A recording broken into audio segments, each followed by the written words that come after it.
Bonjour et bienvenue au Equitalks, les voix de l'éducation aux droits humains, un balado d'Equitas. Mon nom est Jean-Sébastien Vallée. Je suis le directeur de l'éducation et des communications chez Equitas. Aujourd'hui, j'ai le plaisir d'accueillir Raki Gaku, d'Avocats sans frontières Canada, comme invité pour cet épisode. Bonjour Raki. Bonjour Jean-Sébastien. Comment ça va? Je vais bien, merci. Et vous-même? Ça va très bien. Raki, vous êtes une militante engagée au Mali pour la défense des droits humains. Parlez-nous un peu de vous, de votre travail. D'accord, donc comme vous l'avez si bien dit, moi je suis Raki Gaku. Je suis responsable communication et plaidoyer sur le projet Appui à la justice et la paix de Avocats sans frontières Canada. Et mon travail consiste à aider les personnes à élever leur voix, à plaider pour leurs droits, à faire en sorte que les femmes, les filles et les autres personnes en situation de vulnérabilité, par là on entend les garçons, les hommes en situation de handicap ou alors victimes de conflits, qui puissent connaître leurs droits et accéder et les revendiquer. Raki, vous utilisez le plaidoyer et la sensibilisation pour lutter, par exemple, contre le mariage des enfants ou les violences basées sur le genre. Pouvez-vous nous donner des exemples du type de travail que vous faites sur ces enjeux? Effectivement, par rapport au mariage d'enfants, donc il y a beaucoup de sensibilisation qui est faite au sein des communautés. D'abord, qu'est-ce qu'on a fait? On a fait des séances d'éducation aux droits humains, des formations, des renforcements de capacité, au cours desquels on a identifié des acteurs, actrices de changement au sein même de la communauté qui, à la suite, ont mené des séances de sensibilisation. Et ce sont ces mêmes communautés qui maintenant connaissent leurs droits, qu'on essaye d'aider à les revendiquer à travers, au-delà de la sensibilisation, aussi le plaidoyer communautaire concernant le mariage d'enfants auprès des autorités de légitimité traditionnelles et religieuses, et aussi le plaidoyer au niveau national auprès des institutions étatiques. Actuellement, il y a quelques mois de cela, on a formé des autorités de légitimité traditionnelles et religieuses sur les conséquences du mariage d'enfants, sur ce que la religion dit par rapport au mariage d'enfants et aussi les conséquences médicales, et enfin ce que la nouvelle législation malienne dit par rapport à cela. Qu'est-ce qu'elle dit, la situation au niveau de la législation? Quelle est la situation pour le mariage? Quelle est la loi? Qu'est-ce que la loi dit? Au fait, la loi dit que les filles peuvent se marier à partir de 16 ans et les garçons à partir de 18 ans. Or, il se trouve que le Mali a quand même ratifié des textes au niveau international où ils doivent harmoniser l'âge du mariage à la fois pour les filles et les garçons. Mais ce dont on se rend compte, c'est que au-delà même de l'harmonisation des textes, l'âge de 16 ans pour les filles n'est même pas appliqué. On a des mariages qui sont célébrés dans certaines communautés où on voit des filles qui sont mariées à l'âge de 12-13 ans. Donc, ça fait que malgré les sensibilisations, il y a beaucoup d'endroits quand même où le mariage d'enfants a été abandonné, mais on se rend compte que dans certaines communautés, notamment les communautés Peul, les communautés Séninké, le mariage d'enfants persiste encore. Donc, ça veut dire qu'il faut qu'on redouble nos sensibilisations, mais aussi, ce qu'on essaie de mettre en place, c'est des mécanismes d'alerte. Donc, les mécanismes d'alerte pour que s'il y a un mariage d'enfants qui est en train de se préparer ou qui s'annonce, que les victimes ou ses proches sachent vers qui se retourner au sein de la communauté qui puisse les aider. Donc, on est actuellement sur ce projet-là. Donc, c'est un plaidoyer qu'on veut faire, mais aussi avec l'appui du ministère de la promotion de la femme, de l'enfant et de la famille, entre autres. Comment est-ce que, justement, la population réagit, les communautés, les familles, les élus, à vos revendications? Y a-t-il une ouverture? Oui, si on arrive à bien leur parler, il y a une ouverture qui se fait de plus en plus. Donc, ce qui montre de plus en plus un peu les résultats des sensibilisations, dans la mesure où, lorsqu'on a tenu quand même la rencontre de renforcement de capacité des autorités de légitimité traditionnelles et religieuses, on sentait cette ouverture de leur part. Donc, on ne s'attendait pas quand même à une réaction aussi positive de leur part. Et même au sein, par exemple, sur les sites de déplacés internes, on a des femmes qu'on appelle des inalobos, c'est-à-dire des mamans, pour tous à peu près, donc qui sont là, qui aident. Donc, quand elles entendent parler au sein des sites de déplacés internes, par exemple, de mariage, elles essaient d'aller parler à la famille, de faire comme une sorte de médiation, essayer de trouver une solution pour que le mariage ne puisse pas se faire. Ils essaient de les sensibiliser sur la question. Est-ce que ça fonctionne lorsque vous allez vers les gens, les familles, essayer d'aider à ce que le mariage, par exemple, n'ait pas lieu? Oui, c'est ce que je dis. Pour le moment, ça a l'air de fonctionner. Oui. Ça a l'air de fonctionner, mais ce n'est pas toujours le cas parce que souvent, quand on essaye de parler du fait de ne pas donner son enfant tôt en mariage, on a eu le cas, par exemple, avec une association de femmes dont je n'ai pas forcément cité le nom, mais qui, selon nous, pouvaient être des alliés. Mais qu'est-ce qu'ils nous ont mis en avant? C'est la mondialisation, c'est le problème d'éducation, et le fait qu'il y a les réseaux sociaux et tout ça, ça fait que les enfants, il y a du mal à aller vers cette éducation qu'on connaît avant. Donc, les enfants peuvent contracter des grossesses hors mariage, ce qui va amener comme une honte sur la famille. Et pour éviter cette honte-là, les communautés continuent de donner leurs enfants en mariage tôt. C'est dommage. Raki Gakou de Avocats sans frontières Canada, vous travaillez également sur... contre les formes modernes d'esclavage, contre aussi les violences basées sur le genre. Vous avez contribué à des avancées législatives. Pouvez-vous nous en parler un peu? Et qu'est-ce que vous avez fait au sein de votre organisation? Effectivement, je vais prendre par exemple les violences basées sur le genre qui démontrent vraiment que lorsque on persiste dans le plaidoyer, on peut avoir les résultats. Peut-être pas forcément les résultats auxquels on s'attend, mais il peut quand même y avoir de grandes avancées.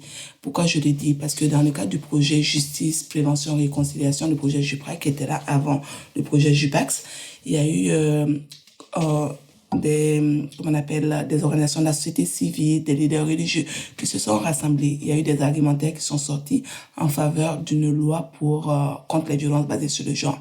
Donc, cet avant-projet de loi a été porté par le gouvernement. Et ça date de 2016-2017. Et jusqu'à fin décembre 2024, on n'avait pas eu d'avancée. On se demandait est-ce qu'il fallait pas changer de terminologie ou pas. Mais il y a eu une opportunité. C'est-à-dire que il y a le Code pénal du Mali qui a été révisé récemment et ça a été promulgué en décembre 2024. Donc, et à cette promulgation, on s'est rendu compte, parce que quand le Code pénal était en cours de révision, on a continué le plaidoyer, notamment auprès de la Commission permanente des lois du Conseil national de transition, qui est aussi connu comme l'Assemblée générale. Donc, comme on est dans un régime de transition, on appelle ça Conseil national de transition. Donc, il y a eu du plaidoyer à leur endroit par Avocats sans frontières Canada et ses partenaires, par d'autres organisations de la société civile. Et on a été quand même agréablement surpris avec le nouveau code pénal du Mali, qui a pratiquement toutes les dispositions répressives qui sont dans l'avant-projet de loi. La seule disposition qu'on voit qu'il n'y a pas encore, c'est les mutilations génitales féminines, malheureusement. C'est la plus grosse infraction, comme on appelle une pratique traditionnelle néfaste, qui est encore persistante, mais qui n'a toujours pas été prise en compte par le code pénal ou les législations maliennes. Même là, on avait comme un petit espoir, dans la mesure où, lorsque le projet avançait, il y avait l'excision dedans. Mais malheureusement, lorsque le projet est arrivé au niveau du Conseil national de transition, ça s'est évaporé. Il n'y avait plus d'excision, ça avait disparu. Et ça, c'était, si on entend dire les échos, c'est notamment, les échos disent que c'est à cause des femmes, entre autres. Et c'est quand même un peu paradoxal. Qu'est-ce que vous voulez dire à cause des femmes? Il paraît que certaines femmes font de la pression pour que les mutilations génitales féminines ne soient pas criminalisées. Pour quelle raison? La raison, on met en avant très souvent la culture. On peut pas, et ça c'est l'association avec laquelle on a travaillé, qui disent que eux sont contre le fait que on vienne mettre une loi qui pourrait mettre en prison des personnes qui pratiquent leur culture. Donc, ils sont conscients, ou elles sont conscientes des dangers. Parce qu'elles nous disent, oui, on est conscient des dangers, on va pas soumettre nos enfants à cette pratique d'excision, de mutilation génitale féminine, mais on va pas interdire non plus à ceux qui veulent le faire de le faire. Et comment pensez-vous qu'on peut sensibiliser les gens au problème, au fait que ça peut porter atteinte aux droits des filles, aux droits des femmes? Je pense que par rapport aux droits des filles, aux droits des femmes, il y a une conscience il y a une atteinte à leurs droits. Et au-delà de ça, ce que ces femmes disent aussi, c'est que c'est souvent la manière d'exciser qui pose problème et que peut-être qu'il faudrait médicaliser, alors que les médecins ne sont pas pour ça. Donc, je pense que dans la sensibilisation, il est important que les autorités, les divinités traditionnelles et religieuses, surtout les autorités religieuses musulmanes, puissent montrer réellement qu'est-ce que la religion dit par rapport à ça, puisse contribuer à cette sensibilisation-là qui va arriver à peut-être conscientiser davantage. Parce que tant qu'on n'a pas réussi la sensibilisation, je pense pas que le Mali soit encore prêt à aller, ou les autorités se sentent prêts à aller vers l'adoption d'une législation.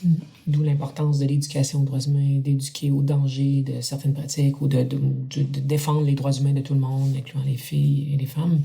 Et vous êtes ici, Raki, au Canada, présentement, pour le Programme international de formation aux droits humains qui se déroule du 26 octobre au 7 novembre 2025. Alors, j'aimerais savoir ce que vous apprenez présentement. Qu'est-ce que le programme vous apprend? Qu'est-ce que vous ramenez avec vous? Qu'est-ce qui va vous rester de ce programme international? D'abord, avant de dire ce que le programme apporte, j'aimerais bien partager quand même mes attentes par rapport au programme quand je venais. Parce que mes attentes, quand je venais, moi comme qui fais du plaidoyer dans un contexte assez délicat, le contexte de la transition, où il est difficile d'aborder toutes les questions, ou même avec les organisations de la société civile avec qui nous travaillons, ne se sentent pas à l'aise d'aborder toutes les questions. Moi, ma préoccupation, c'était comment continuer à faire du plaidoyer et à obtenir des résultats dans un contexte difficile. Et je pense que j'ai été agréablement surprise quand on a eu quand même le module sur le plaidoyer où on a dû afficher, chacun a partagé les contextes dans lesquels ils sont, où ils travaillent, et on se rend compte que les contextes sont à peu près pareils partout. Mais malgré cela... Dans différents pays, partout dans le monde. Partout dans le monde, on regroupe 70 personnes présentement défenseurs des droits humains de 32 pays. Alors, vous dites que les contextes se ressemblent? Oui, les contextes sont vraiment assez similaires. On pense au coup d'État, à la junte, on pense à la liberté d'expression. On a vraiment entre autres, il y a plusieurs qui sont revenus où vraiment on sentait cette similarité-là. Et oui, et dans ce contexte-là, il faut revoir peut-être ses stratégies, sa manière de travailler. Donc, mais ce qu'on fait n'est pas toujours mauvais. Il faut pas toujours en faire du plaidoyer public avec une forte médiatisation pour te dire que peut-être c'est ça qui va donner le résultat. Peut-être il y a d'autres manières de faire. Il faut peut-être travailler sur la conscientisation, surtout l'éducation aux droits humains, et aussi continuer à former. Donc ça, c'est très important. Et ce que je retiens aussi dans le programme, c'est quand on a parlé de l'universalité des droits et du relativisme. C'est vrai que les droits humains sont là, c'est les mêmes droits pour tous, peu importe qui on est, où on est dans le monde, nous avons les mêmes droits. Mais souvent, pour prendre en compte, par exemple, les cultures et faire en sorte que les droits puissent s'intégrer à nos cultures, il y a ce relativisme-là qui vient avec. Donc ça, c'est vraiment une nouvelle notion que j'apprends et que je trouve qu'il est très important d'appliquer pour faire en sorte que, oui, on a des droits, oui, on veut que nos droits soient respectés, mais il faut voir aussi comment les faire respecter d'une communauté à une autre. Oui. Merci, Raki. Présentement, le contexte mondial n'est pas facile. Au Mali ou ailleurs dans le monde, la situation des droits humains est très difficile. Est-ce que vous avez espoir pour le futur? Comment vous voyez l'avenir et la défense des droits humains dans un avenir rapproché? Je pense qu'à court terme, ça va toujours être difficile. Parce que qu'est-ce qu'on a appris aussi, c'est que non seulement nous, on fait des alliances pour faire un plaidoyer qui peut remonter au niveau régional, au niveau international, mais en même temps, il y a d'autres personnes aussi qui font le plaidoyer pour que les droits n'avancent pas. Pour l'inégalité, c'est ça. Qui font le même type de plaidoyer, mais de l'autre côté. De l'autre côté. Donc, du coup, on se dit, ça va être quand même assez difficile. Mais je pense que si on crée ces alliances-là et qu'on se soutient, il y a de fortes chances que dans quelques années, on puisse obtenir ce que nous voulons. Mais entre-temps, les petits pas, il faut toujours les compter. Oui, chaque petit pas compte. C'est ça. Aujourd'hui, plusieurs personnes nous écoutent à notre balado des défenseurs des droits humains de partout dans le monde. Alors, quel conseil vous donneriez aux défenseurs des droits humains qui nous écoutent présentement?